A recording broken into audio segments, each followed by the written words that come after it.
Ayan. Hello guys. Ayan, gagawa po tayo ngayon ng biscotti. Ayan, Italian biscotti siya guys. So ayan, bago tayo mag-umpisa, ikukwento ko lang guys na yung video na to, nung ginawa ko guys, hindi namin alam na hindi pala naka-on yung volume niya. So, ngayon, nung ipi-play ko na siya, walang sounds, guys. Walang sounds. Ayan, pagpasensyahan nyo na. So, magvo-voice over na lang ako. Ayan, pasensyahan nyo na kung medyo hindi magkasabay yung buka ng bibig ko sa voice over. Ayan. Kasi hindi ko alam kung mapu-perfect ko siya na makuha ko kasabay nung pagbuka ng bibig ko. Kasi nagsasalita ako doon, guys. Ang problema nung i-play na namin, wala pala siyang sounds. So, ayan. I-ano natin guys, ito-try natin ito. Masarap tong merienda o snacks. Ayan, masarap siyang pang kape, pang tsaa, or pang soft drinks. Ayan. So, ang tawag dito ay Italian biscotti guys. So, pinaghalo ko yung almond, pistachio, at saka yung apricot. Dried apricot siya guys. So ayan, wag na nating patagalin guys. Umpisahan na natin. Pero bago yan, mag-intro muna tayo guys.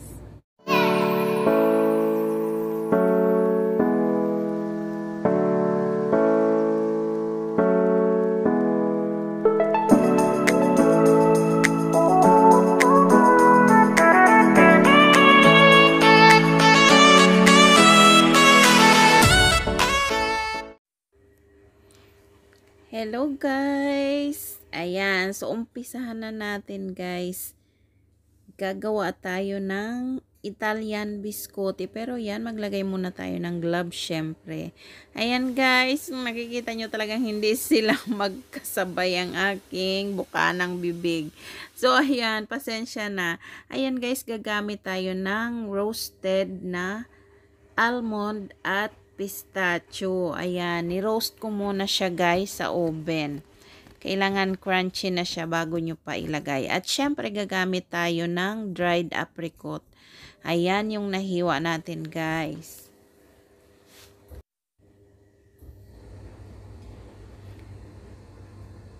Ayan, siya magagamit tayo ng malaking bowl guys. Unahin muna natin ilagay yung ating 180 grams na powdered sugar.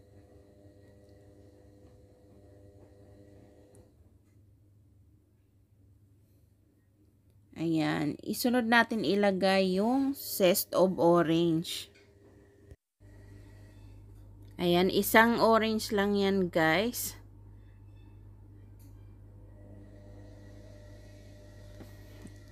I-mix muna natin. Ayan guys, gagamit tayo ng butter guys. Soft butter na yan.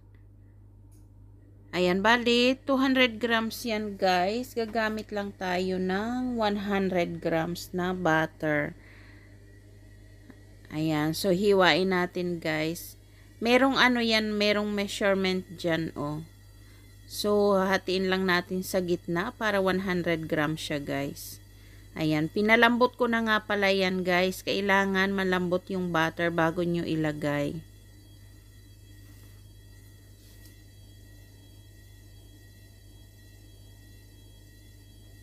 Ayan guys, so gumamit tayo ng spatula.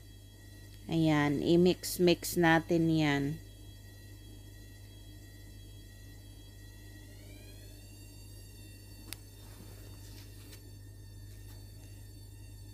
And guys, hindi ko masundan talaga kung ano mga pinagsasabi ko dyan guys. Kasi talagang ine-expect ko na naka-on yung volume niya.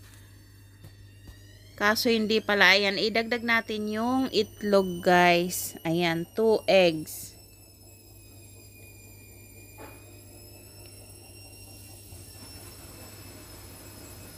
Ayan, simutin natin yung nasa spatula. Sayang naman guys. Ayan, syempre haluin na. Gumamit na ako ng wire whisk guys para mas mabilis siya.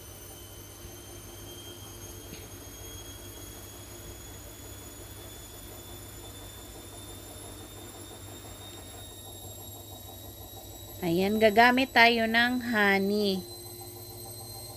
Ayan, maglalagay tayo guys, 1 tablespoon lang.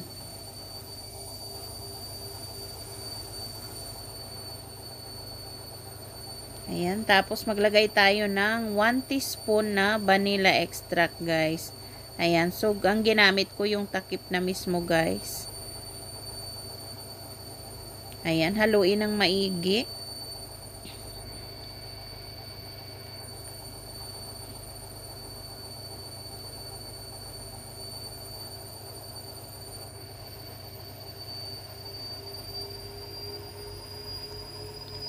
Ayan, iset aside muna natin yun guys. Isunod natin yung flour.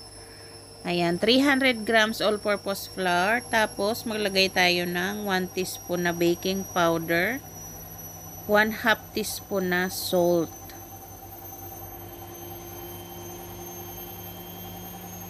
Ayan, tapos halu-haluin natin yan guys. Ayan, hihalo na natin yung roasted almond at syempre yung roasted na pistachio guys. Ayan, ilagay din natin yung dried na apricot guys. Ayan, tapos haluin na natin lahat yan. Pagkatapos ihalo guys, ayan, pagsasamahin natin silang dalawa. Ayan. So, ihalo na natin yung powdered ingredients.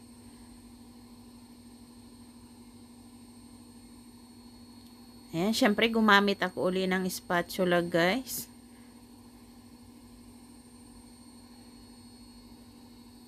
Ayan. I-mix-mix lang ng maayos.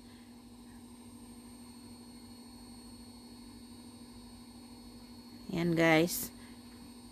Ayan, kapag naihalo na ng maayos, lagyan ng harina yung lamesa guys. Ayan, dyan natin siya ihahalo. Ayan, shout out sa naglagay kay Budot's Queen. Ayan guys. So, ilagay natin siya sa harina para hindi didikit. Ayan, bali dalawa ang magagawa natin yan guys.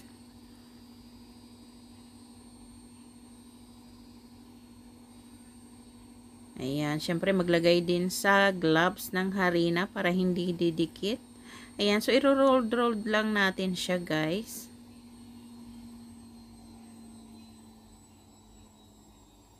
Ayan, so ganyan po ang paggawa ng Italian biscotti.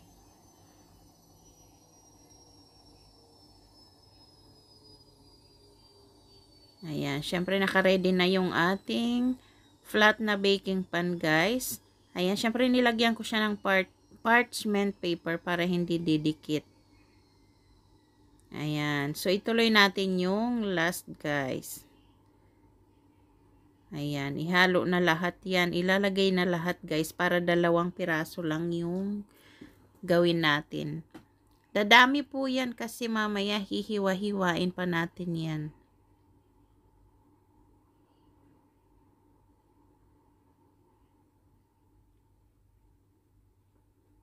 Ayan, sinimot talaga guys para hindi sayang.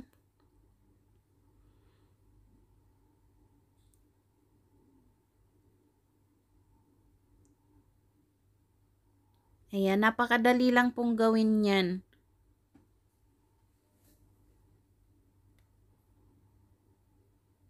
Ayan, nasa sa inyo rin kung ano ang gusto nyong ilagay guys. Pero usually ang biscotti ay ang nilalagay talaga ay almond at yung pistachio. Ayan, pistachio nuts. Ayan, so ilagay na natin pareho guys. Ayan, ganyan ang itsura niya. Ayan, kung gusto nyo medyo i-flat pa, pwede naman.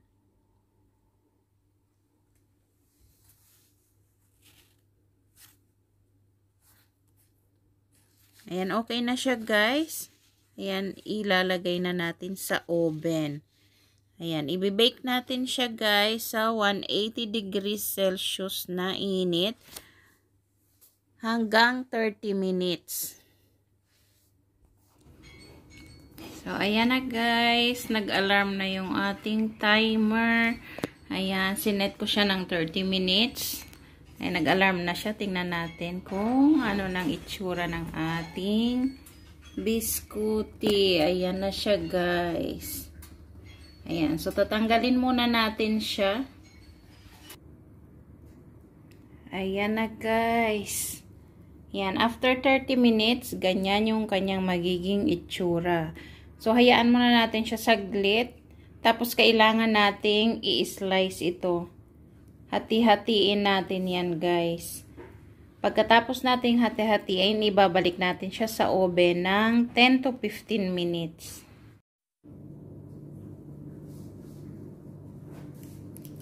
Ayan, guys. Ito na yung ating biskuti. Ayan, i-slice muna natin siya. Ayan, mainit pa siya, guys.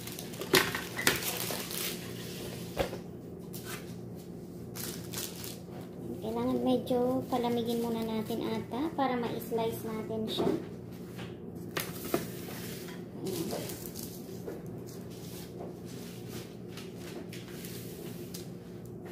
Tara guys. Gumamit tayo ng ganitong kutsilyo. Yung parang pang sandwich siya oh.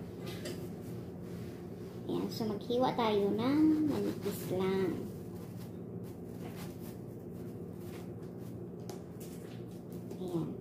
Medyo maano pa siya guys. Hindi pa ito lutong-luto kasi ibabalik pa natin siya sa oven. Ayan. So hilaw pa siya guys ha.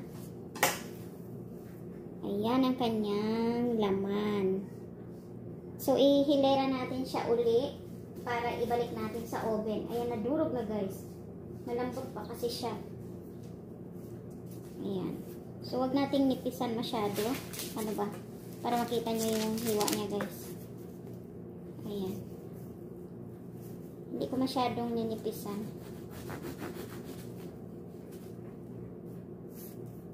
Ayan. Nag-aalala ako na madurog siya guys kasi malambot pa.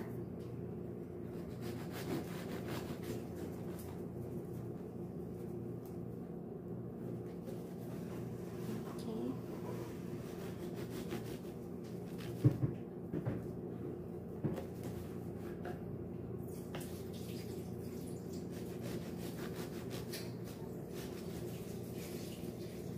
Siguro mas maganda guys kapag palamigin niyo muna konti.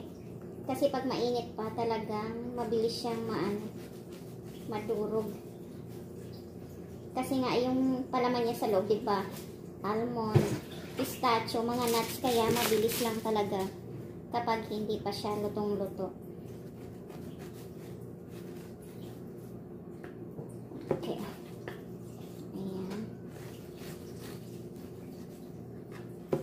Okay. So, ganyan na siya, guys.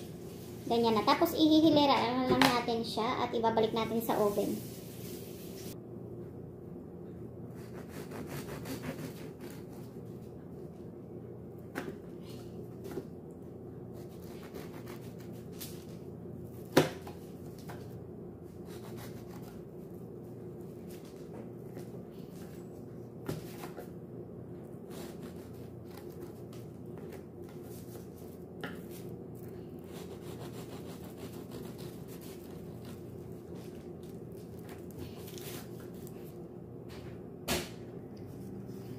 Ayan guys, ito na siya oh.